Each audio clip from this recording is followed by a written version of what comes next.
Yesterday, we had a really wonderful day. We went into Yerushalayim with our son and his family and all of our grandchildren, and we went to the Kotel to daven and to also go to the wonderful virtual reality of the Beit HaMikdash, of the temple, which is so beautiful and inspiring. And it was the perfect activity to do right before Tisha B'Av, which is starting tonight, commemorating the destruction of the temples, to just have in mind what the temple looked like, how beautiful it was, and what we aspire to have in the future. As we were leaving the old city, we came across in the Cardo a group of about 100 guys, young guys, maybe college age, a little bit younger, and they were singing a song, Vihisha Amda. This song has become very popular since the war started, and it's a beautiful rendition that talks about in every generation there have been those who have risen up to try to destroy us, and that Hashem comes and rescues us from their hands. This song comes from the Pesach Seder, and usually it's a song that's limited to Pesach time since it is part of the Seder. But the boys were singing it and a crowd was gathering around, and we stood and sang with them for quite a while, and it was just beautiful. And as we were sitting there amongst the ruins from the Romans and seeing the Romans are gone, and here's a group of young people and families all gathered together in Yerushalayim, in the old city, going to the Kotel, that we're not where we want to be yet, but we are certainly in an amazing place.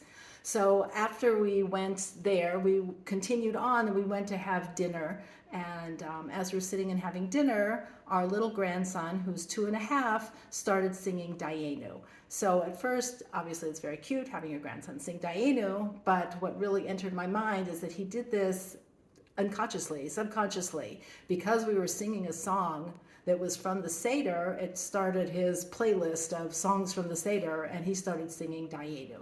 So aside from being a cute grandchild story, I think there's something really more to that, which is that there's a very strong connection between Pesach and Tisha B'Av, the destruction of the temple and our redemption from Egypt and our future redemption.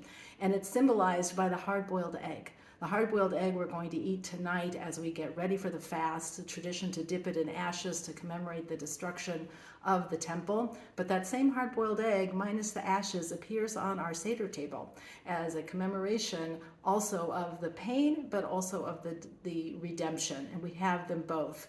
Further, there's a date connection, that the day of the week that Tisha B'Av falls on is exactly the same day as the first Seder. And so there is this connection between the ultimate redemption on the happiest day and the sad time commemorating the destruction of the temple. And what's the connection is that we have to remember that there are, in every generation, there are people, groups who want to destroy the Jewish people, and that Hashem rescues us from their hand. And that is our hope and our dream that we will be.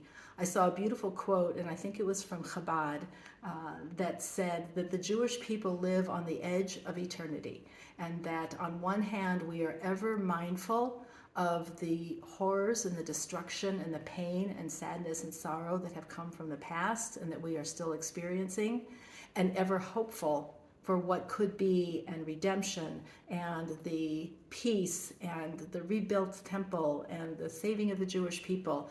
And we hold both of these in our heads at the same time. So as we enter Tisha B'Av and we eat our egg, our hard-boiled egg dipped in ash, commemorating the pain, may we also keep in mind that same egg on our Seder table at Pesach, so that we can witness the true redemption. So that when we hear the beautiful, haunting words of Vihisha Amda, that in every generation, that they have been those who rise up to try to destroy us and Hashem saves us, that we can then just launch into, just like our 2.5-year-old grandson, and start singing Dayenu. It would have been enough, and that we're ready to celebrate the ultimate Seder, the ultimate redemption of the Jewish people. Have a meaningful fast, and it should be the last time of tears. Hashem should comfort all of us and bring us the ultimate redemption.